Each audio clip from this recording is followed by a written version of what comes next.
This is by far the weirdest and most dangerous thing I've ever had to deal with my entire life. I remember it like it happened yesterday, and it's been over 30 years already. And yet, I cannot shake the feeling I felt, and to this day, I still dread going to sleep alone.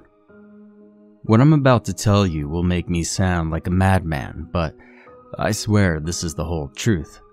It would serve no purpose to lie about something like this. I'm not getting brownie points out of it, and everybody thinks I went mad, but never in my life had I felt so lucid and aware. So please, bear with me. Keep your judgment for yourself. When I was 26 years old, I was a thrill seeker. I went climbing on a lot of mountains. My then girlfriend, now wife, also used to accompany me on those trips, so I usually chose beginner mountains to climb, and we rarely ever went to the top because she couldn't handle it, which was all fine and dandy because I loved her and just wanted to share my passion. I was the happiest man because she was sharing it with me, even though I knew she didn't like it as much as I did. She was doing it for me, but I was also a flirt, charming, and knew what kind of power I held over her back then. I wasn't the best boyfriend, and I'm ashamed to admit I gave her a hard time. While I never had any intention to cheat, I flirted with a lot of other women. We often talked about it, but I always dismissed her worries and brushed them off like they were nothing. I told her she had nothing to worry about, that she was the one I loved, and that she needed to dial down the jealousy a notch. I think I rambled on about how it made me feel so good to flirt, and that she should just be happy that I was happy. At some point, we had a big fight, a huge fight, the likes of which that end relationships. You see, I was immature. I told her I was going to climb, grabbed my equipment, and I left. I had no mountains in mind either. I just wanted to find the first steep ledge and climb it to vent my frustrations. There was a small unnamed mountain with a steep peak pretty close to where I lived, and I've always heard there was a hidden cave near the summit. It wasn't identified on any maps though, so I would have to find it myself. It would take a couple of days and a few different starting points to find the entrance to that cave, but I decided then and there that my mission was to climb that small mountain and find that cave. I went back home and picked up my camping stuff. Even though the climb wouldn't take more than half a day, my goal was to still find that cave, and it could take me the weekend if I didn't climb from the right starting point. My girlfriend was home with a friend, and it was apparent that she was crying. Her friend said something about me being a selfish bastard and cursed at me. Said something about hoping I grow up during my climb. I don't remember apologizing. I just looked at her and left because I was pissed off and didn't understand how she felt. I was going to camp for the weekend, let her cool off, and use those 2 days to blow off some steam by climbing a mountain. Now to me, it sounded like the best plan ever. I would come back, she would have missed me, and nothing would change. I acted like that because I didn't know how much I needed her. For those of you who think I'm a bastard for treating her like that, well, you're not wrong. I loved her, but I loved being loved too. Being flirted with was flattering, and I used to think it was harmless. I regret that very much, and since then, I've made sure to treat my wife right. Hell, I married her. That's how much I loved her. It's just a shame it took me this particular experience to realize it. So I got to the bottom of that mountain on the same evening, parked my car, and walked the tourist trail until I found a good camping site. I unpacked my tent, checked my watch. It was still early. I thought I could probably do a quick climb halfway to the top and go back down. Now I ultimately decided against it. I set up my camp instead, had dinner, a few beers, and then went to sleep early. I woke up refreshed the next day, ready to try climbing from at least 2 different starting points. I was determined to find that cave. I even brought my good camera to take a few pictures at the top, and in the cave if I ever did find it. Once I had breakfast, I made my way to the west side of the mountain. as I knew this side was less likely to have the cave. That side was almost clean shaven, so it would be a steep climb, just what I needed to start off the weekend. After about an hour-and-a-half hike, I was already where I needed to begin my ascent. So, I changed my shoes, drank some water, put on my cap to protect myself from the sun, and then started my ascension. Now, it took about 2 hours to reach half the summit, and I decided to take a short break there. I drank some more water and ate a protein bar. Even took the time to look at the landscape. It was a damn beautiful sight. Then I turned my gaze toward the summit because I wanted to evaluate how much time it would take me to reach it. And that's when I saw it for the first time. I turned my eyes upward, and I saw another climber. And you know, I'm a friendly guy, so I yelled at him and asked him how the weather was up there. He was about 200 feet ahead of me, and I had the sun in my eyes. But when he turned to look at me, I felt my soul escape my body. Now I shit you not, that guy was a replica of me. Perfect picture, from the mole on my left cheek to the scar on my bottom lip from where I ate concrete after a bike crash as a kid. I saw his eyes as clearly as I see myself every morning in the mirror, and he smiled in a way only I did, with only one corner raised. It was like I was looking at myself. And yeah, I hear you all say or think that I must have been hallucinating, a heat stroke maybe, or perhaps something in my water, or even a mental illness. But there wasn't anything in my family's health history, and I'd never hallucinated before. I wasn't a drug type of guy either, and I think I might have smoked weed twice or maybe 3 times in my life. But that's about it. So I was at the top of my game, healthy both mentally and physically, somewhat emotionally. There were no physical or mental reasons why I should have been hallucinating.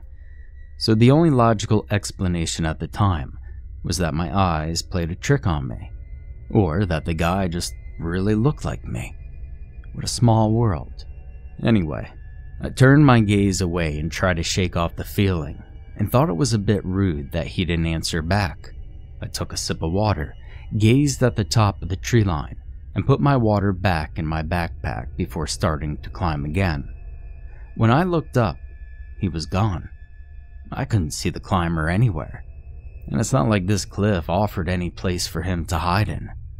I was starting to question my sanity, And every time I closed my eyes, I saw him.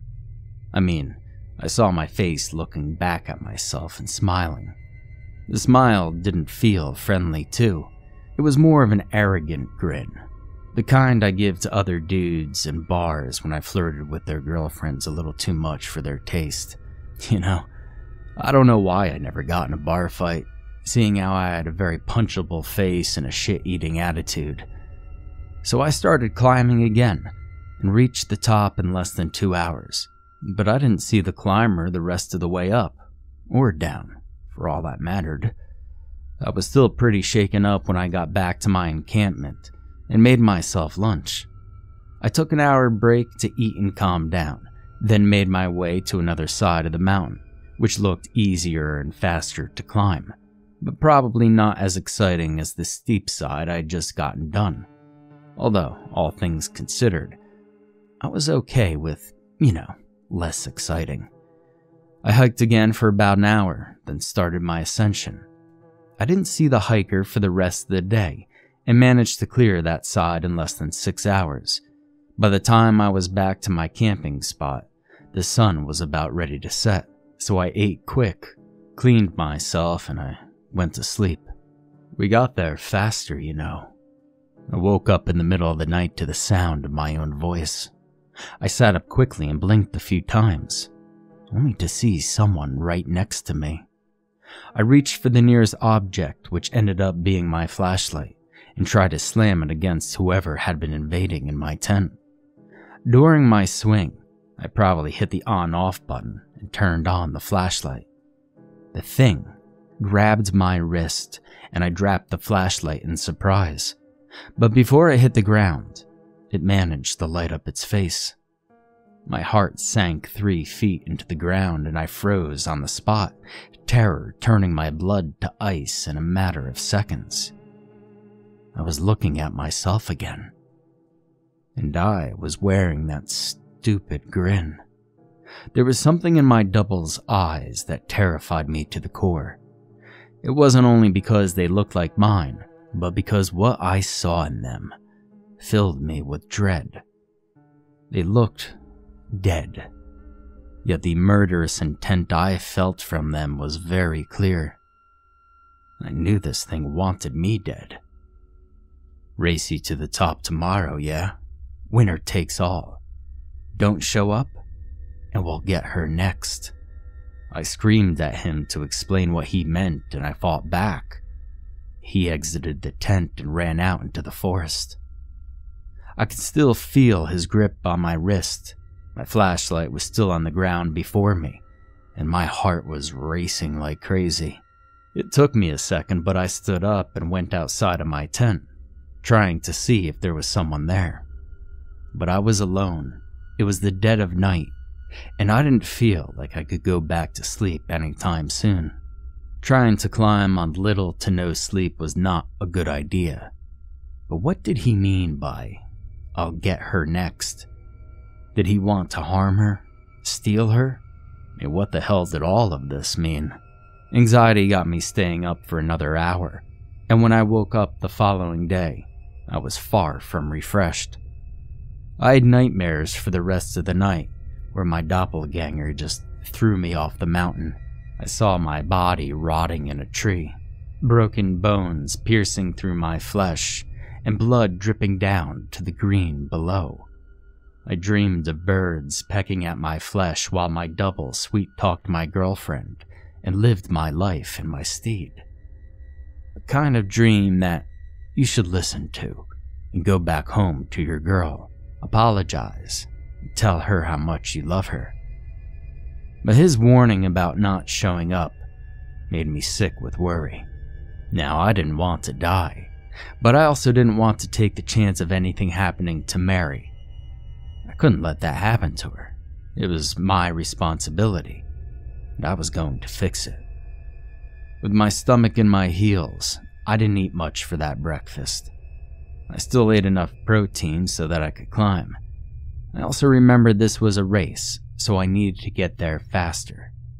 I'd completely forgotten about the cave and my goal of finding it too. And so, earlier than the previous day, I set off for my hike and managed to reach where I could start my climb in under an hour. Fear is a powerful motivator. Never forget that. I changed my shoes, drank water, ate a protein bar, and started climbing.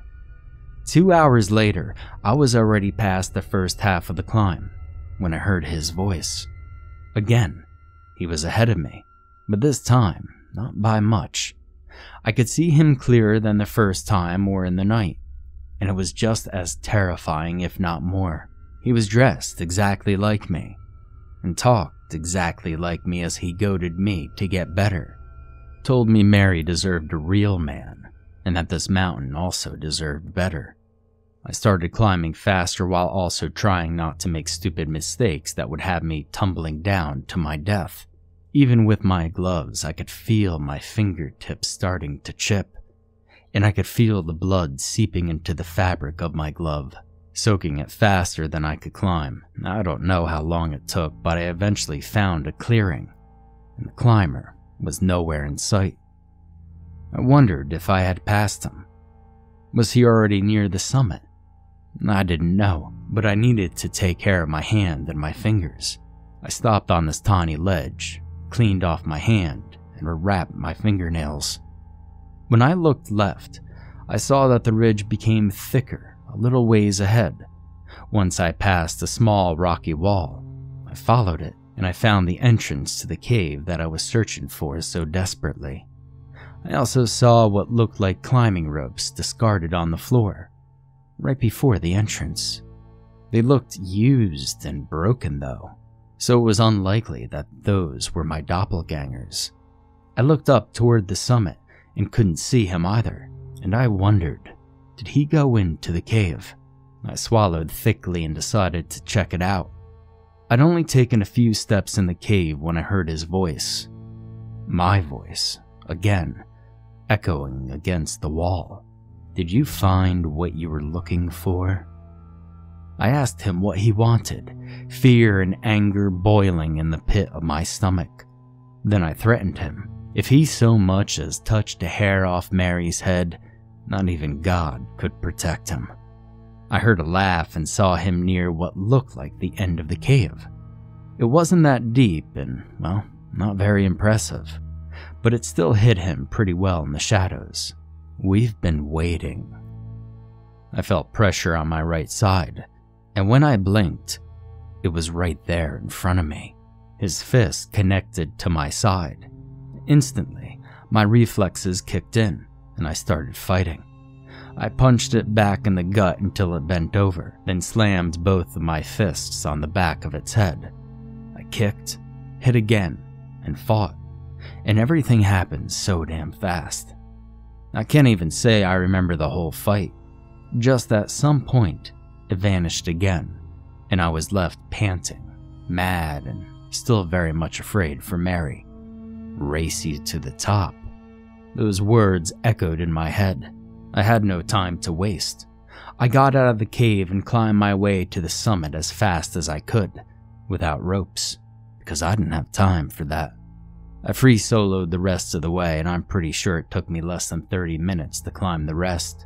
The view at the top was spectacular, but I wasn't there for that. I was looking for him. I checked everywhere. I couldn't find him. Panicked, I decided to climb down and get home as fast as possible.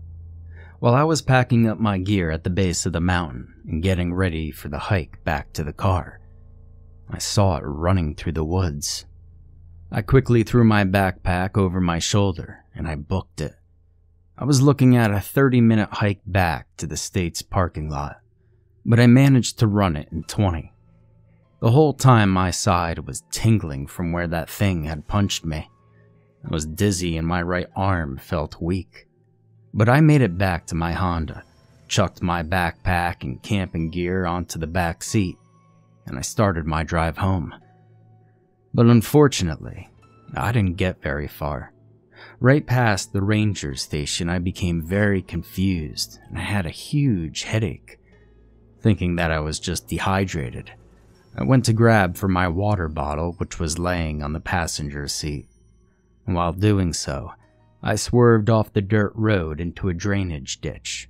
I must have been cruising because that Honda then bounced out of the ditch and hit a massive spruce tree.